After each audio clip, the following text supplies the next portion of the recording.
Hey, that makes my eye look weird.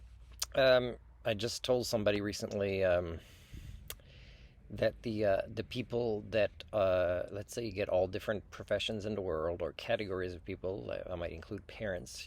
When it comes to who's having an impact on the education system and the ability of learners of today to prepare for their own catastrophic modernity is the teachers. I mean, if you measure for the learning process, understanding, role modeling, um, promoting, empowering the learning process, it is certified teachers. You know, it, in most countries of the world that have a certification process. And what happened during a conversation with that person is also that, um, let's say in the news, we keep hearing about a shortage of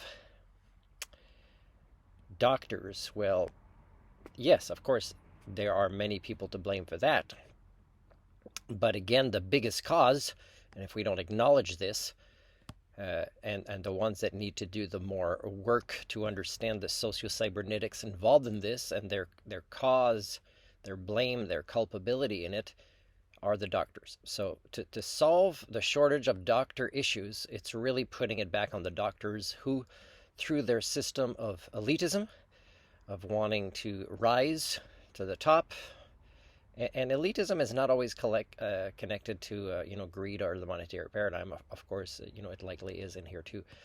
But and that includes even new doctors starting a profession now. They are stuck in these paradigms. I mean, they come out of school already with these paradigms. So, and of course, who teaches doctors? Well, usually people in the medical profession, such as doctors. So to solve the shortage of doctor issues is really the responsibility would fall more on the doctors, and for them to engage in studies, if not with me, other social scientists who will demonstrate with a transparency at looking at their cultures that they have created these paradigms. And of course, they're not the only ones, but of course, with the biggest responsibility, they need to acknowledge this. They need to take a part in the solution.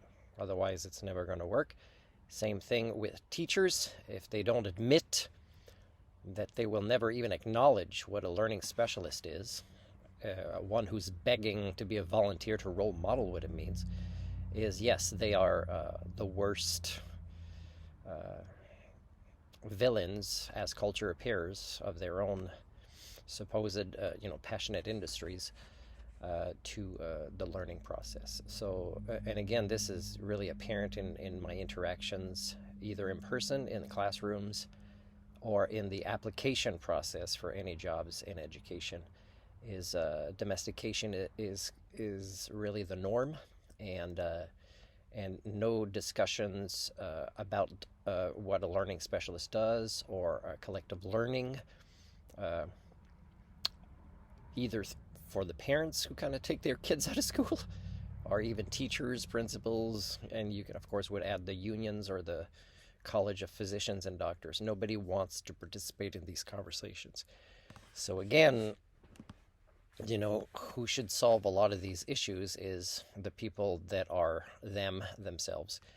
And for that, there has to be a very big change of paradigm, because, I mean, when you hear, let's say, nurses or mental health workers or other people that are at the whim of the elitism of the higher doctors, is even when these doctors or psychiatrists are not there, or even their answers might be anonymous, they are so domesticated into not challenging their superiors that they are nowhere near capable of realizing what these socio-cybernetic feedback loops that have destroyed the cultures that they were supposedly passionate about and their own health, while they continue to work in it without having the right conversations, that it's pretty much a hopeless cause at this point.